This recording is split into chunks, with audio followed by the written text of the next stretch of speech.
1999 India முழுக்க ஸ்பெக்ட்ரத்தை பயன்படுத்துறதுக்கு 1650 கோடி. அதை கட்டா லைசன்ஸும் ஸ்பெக்ட்ரமும் ஃப்ரீ. 2008லயும் நான் 1650 தான் கொடுத்தேன். நான் கொடுத்தது காரணம் எங்களுக்கு ஒழுங்குமுறை ஆணையம் இருக்கு, தொலைத்தொடர்பு ஒழுங்குமுறை ஆணையம். அந்த ஆணையம் என்ன பரிந்துரைக்கிறதோ அந்த பரிந்துரை தான் நான் ஏத்துக்கணும்.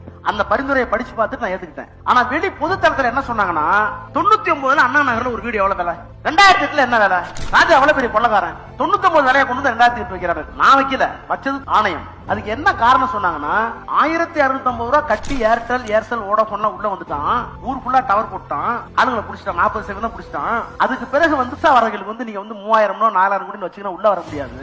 எனவே அவன் கட்டின பணத்தை அவன் கட்டிட்டோம்.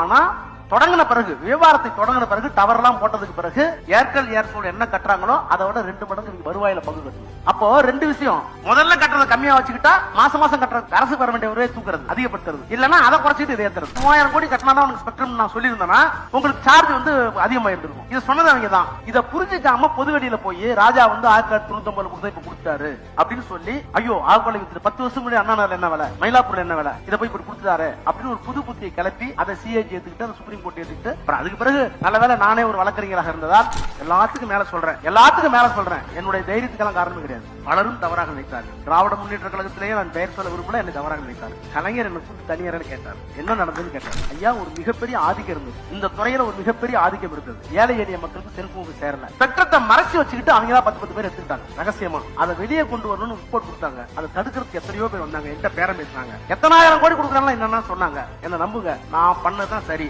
ஒருவேளை எனக்கு மிகப்பெரிய ஆபத்து வந்தால் கூட கண்டிப்பா வெளியே வந்துருவேன், நீங்க கவலைப்படாங்கன்னு சொல்லிட்டு போனேன். அவர் சொன்னார், நான் இருக்கிறேன், பார்த்து வெளியே வந்தது சொன்னேன். என்னை பணிப்புறத்தில் வைத்து காப்பாற்றிய தாய் நீங்கன்னு சொன்னேன். இன்னைக்கு அதுதான் உண்மை. அவரால் மட்டும் தான் வெளியே வந்தேன். எனக்கு ஒரு மிகப்பெரிய பலம் ஆறுதல் என்பது, இவன் ஒரு கொள்கை வீரன், தவறளித்திருக்க மாட்டான் அப்படின்னு கலைஞர் கொடுத்த பாதுகாப்பு.